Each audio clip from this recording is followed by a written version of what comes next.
What's up? I'm EmEz, and while I'm based in New York City at Power 105.1, I'm a Jersey kid through and through. I mean, Jersey's the place where I found the inspiration for my career. Growing up in a West Indian household, hip-hop wasn't the first music I was introduced to. But when I did find hip-hop, it was life-changing. It changed my world. It changed my dress, it changed my walk, it changed my talk, it changed everything. I never really wanted to be a rapper or a singer, but I could talk to anyone about anything for as long as they wanted. So interviewing was gonna be my passion. I love music, the harmony, the beats, the lyrics, how it made you feel, and all of that just added to my love of the culture. And being introduced to radio personalities like Ed Lover and Angie Martinez further solidified that being on the radio as a radio personality was something that I needed to be. My impact would be the interviews I leave behind. Finding excellence in artists before the masses could find it. My vision, my ear, and my helping hand will precede me. And I'm cool with that. And that's how I team up for excellence.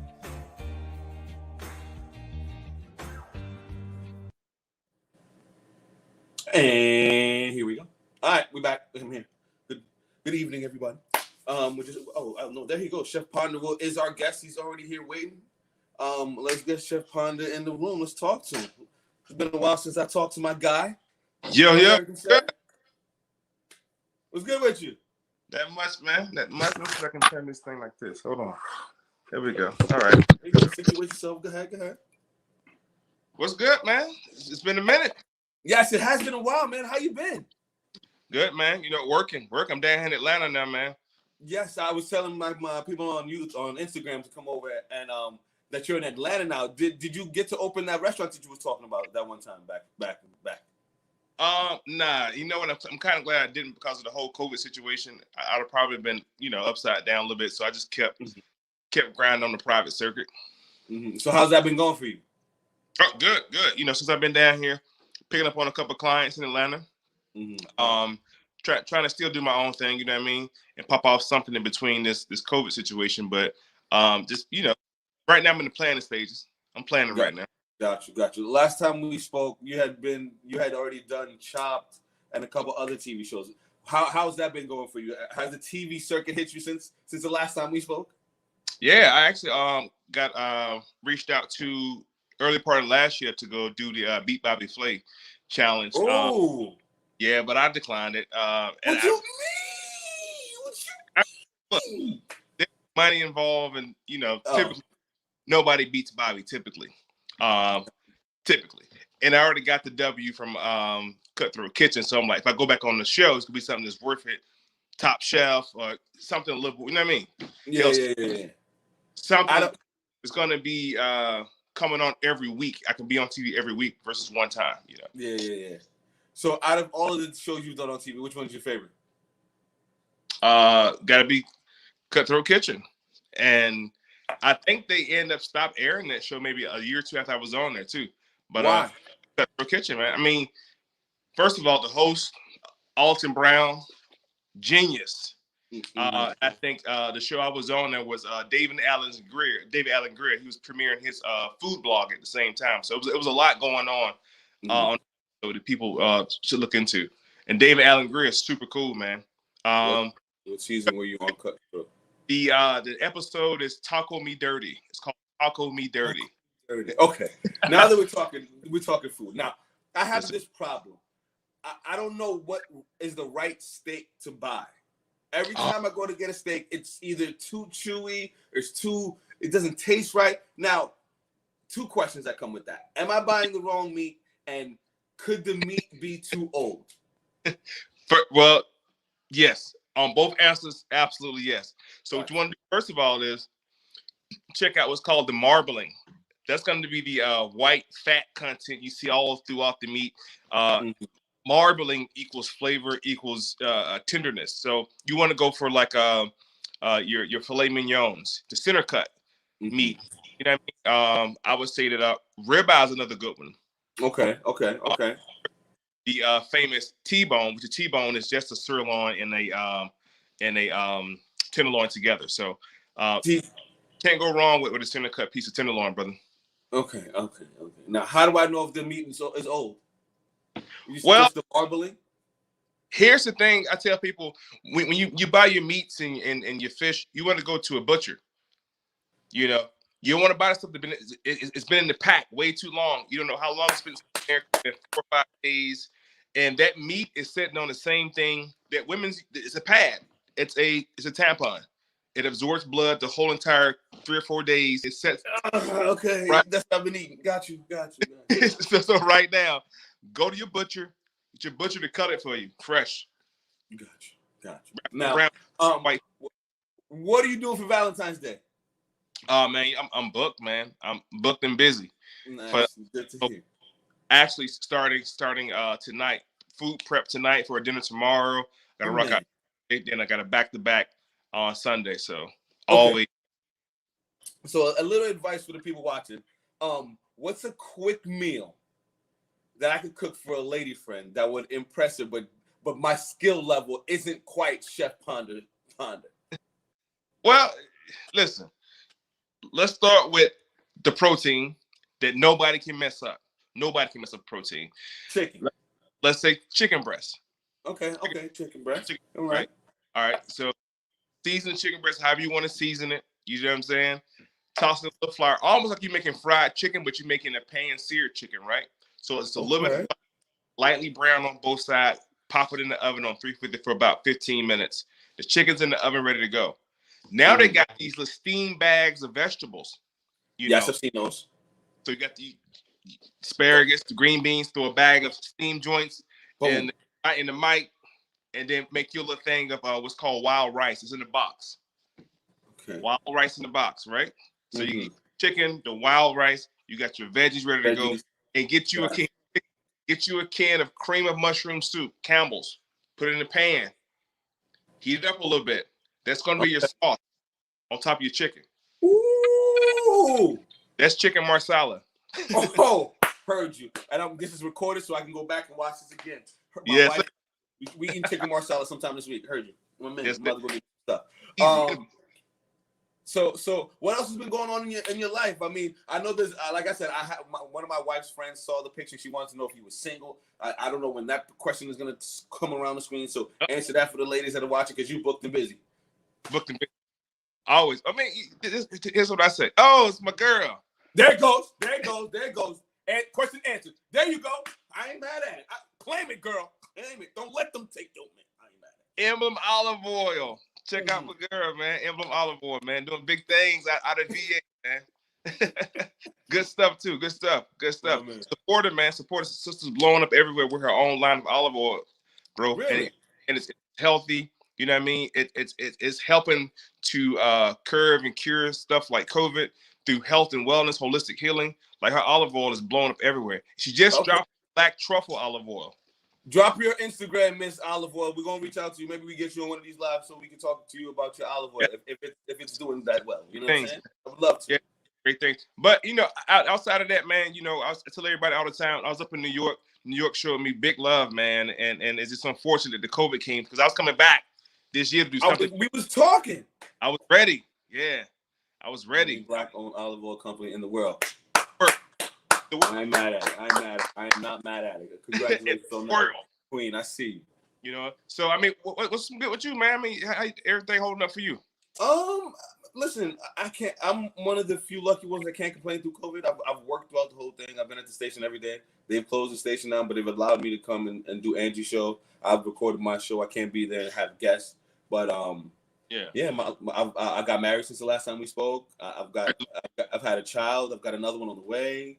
All right, now I haven't been booked, but I've been busy. That's what's up, man. Man. Good stuff. So who's doing the cooking now? You or wifey? A wifey's doing the cooking now most of the days. I've kind of retired that chef hat. But now that we've talked about it, I'm probably gonna have to do something.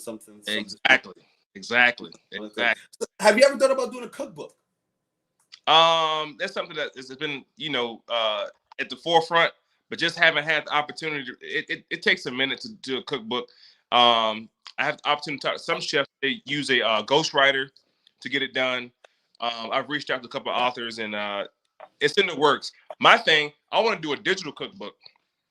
So digital cookbook, like boof, and like totally digital.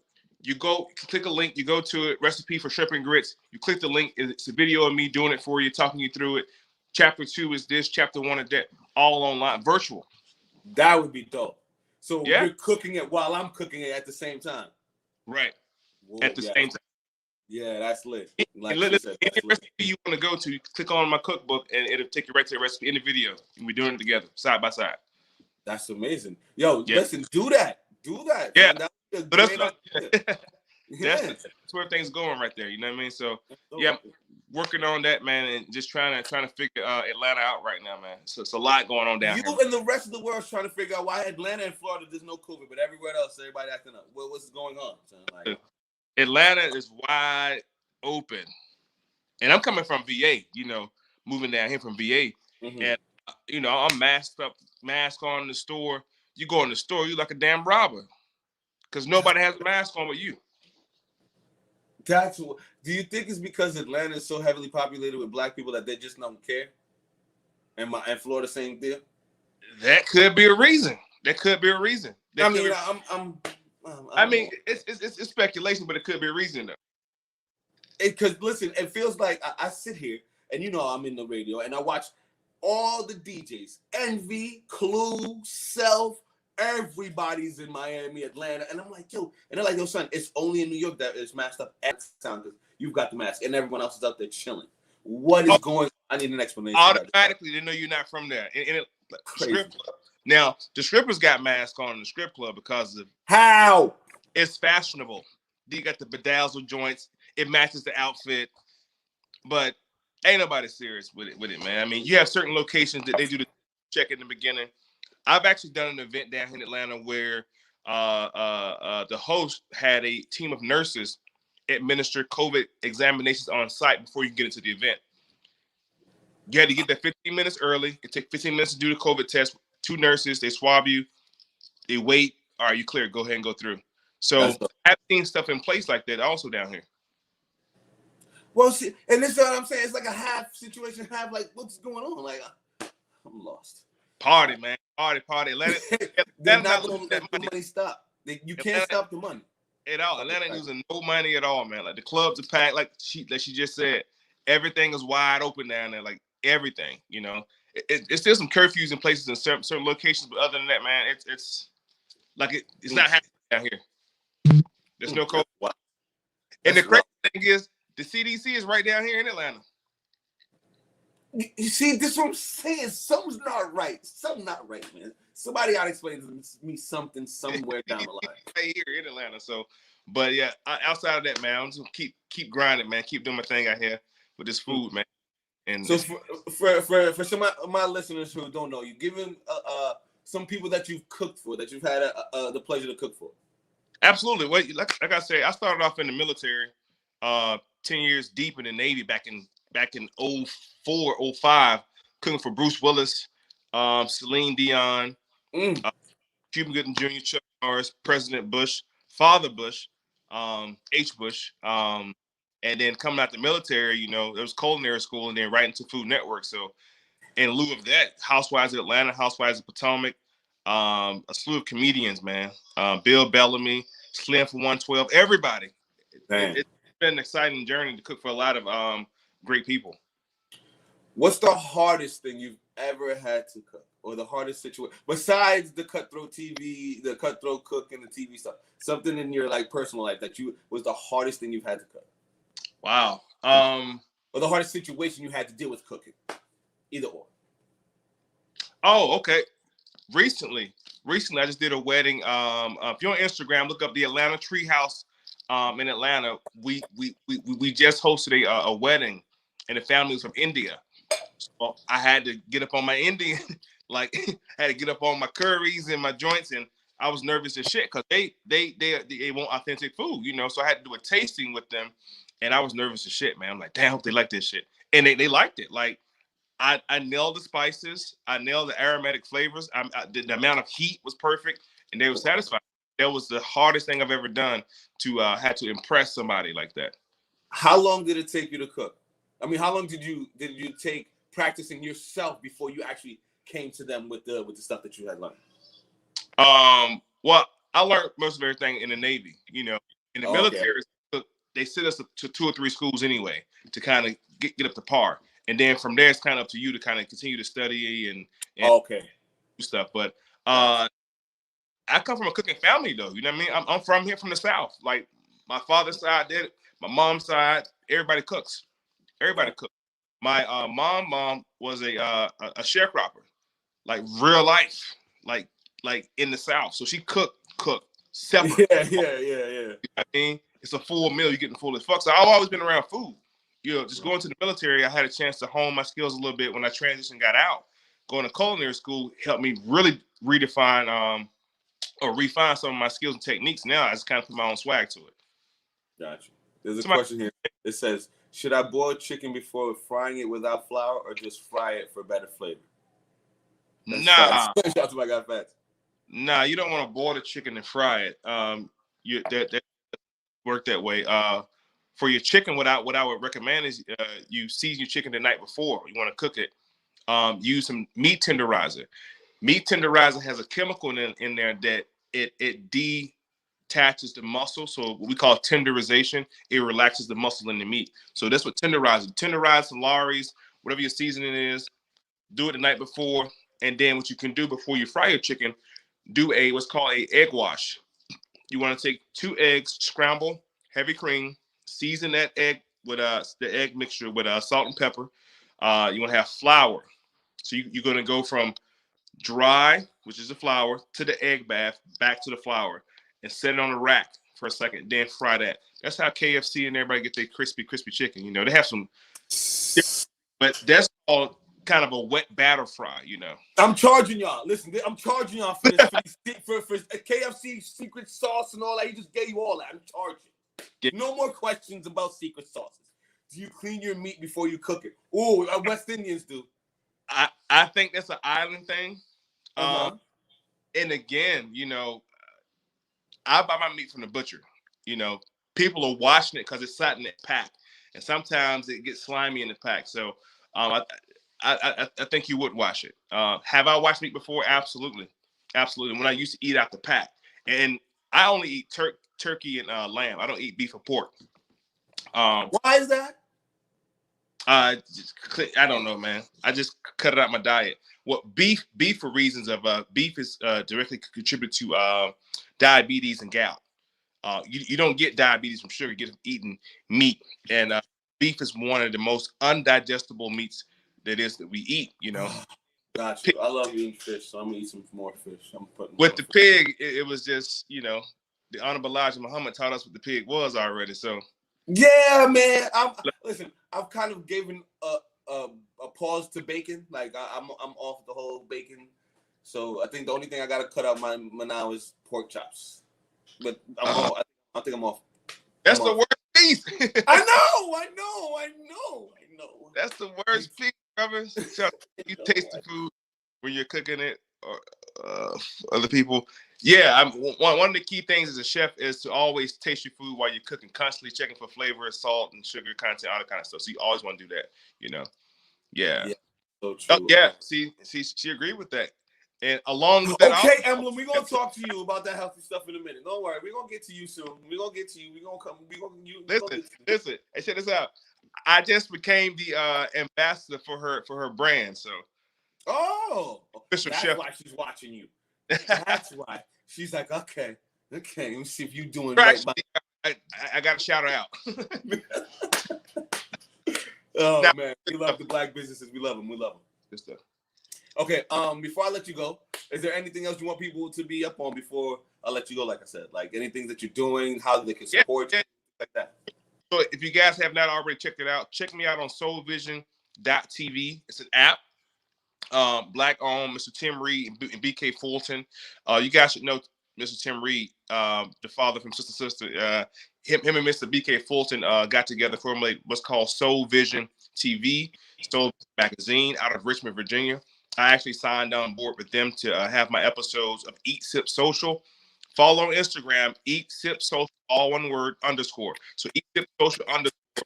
And it's just me going from city to city, restaurant to restaurant, doing these great brunch pop-ups, and celebrities are coming out and all kind of stuff, man. So check out Eat Sip Social, and definitely check me out on Instagram at ChefJPonder. Yo, listen. When you come to New York, don't do me like that, son. I need an invite when you come. Don't do me like that. Oh, you already know, brother. You already know.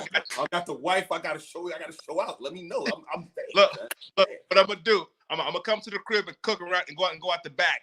You just throw flour in your face. You know what I mean? Just whatever works, man. Whatever works. I got you. ChefJPonder, thank you again for coming through. I appreciate you. Like I said, next time you come to New York and next time they open this whole thing up situation, I would love to have another live interview with you like we did the first time. So just make sure you're picking up your Instagram and your DMs and your Instagrams like that for me, please. Oh, for sure. And I want to put you on this infused situation, man. We'll talk off air about that. Yes, sir. That's what you my guy. Make sure you follow my guy ChefJPonder, support my man Emblem. We're gonna see you in a couple weeks. I'm not gonna promise you next week. In a couple weeks, we're gonna see you. We're gonna do a live with you. And thank you again, Chef. I appreciate you, my guy. Thanks, brother. Peace. All right. ChefJPonder's a good guy. He's a good guy. He's a very good chef, an amazing chef. Good chef is an understatement. The one time he cooked for me was amazing. So I'm looking forward to the next time he's in the city. We're gonna do a 1-through. I'm gonna have my wife come through. We're gonna have a good situation. Thank you for everyone that chimed in with your questions and your info and all that. I appreciate you. Like, subscribe, share, be a part of the whole situation. We do this each and every Thursday. And I got a surprise. I'm gonna say it next week. I got a surprise. We're gonna do a little something different. I'm gonna tell you next week. Next week's surprise coming up. Thank you for joining us again. Like, subscribe, share, be a part of the sit down, and I love you. Peace and love. Be safe out here.